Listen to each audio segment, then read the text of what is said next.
Ne deyirsən, yoxdur qaqa? Yox, bu restoran puldur. Yəni mən aparıb restorana qaytarmalıyam bunu. Ona görə mən deyil, mən yəni xərcləyən mənəm öz cibimdən. Uçsan verərsən. Dur ya. Qardaşlar, bəlkə paylayır. Birər Texas oynayırıq. Açıq.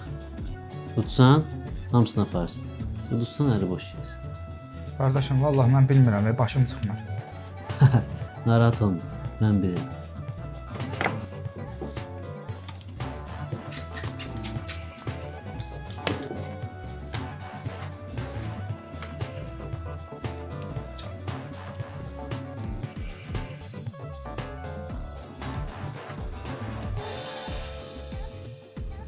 Nə oldu? Siz utdunuz Kuryeri Bey. Təbriklər.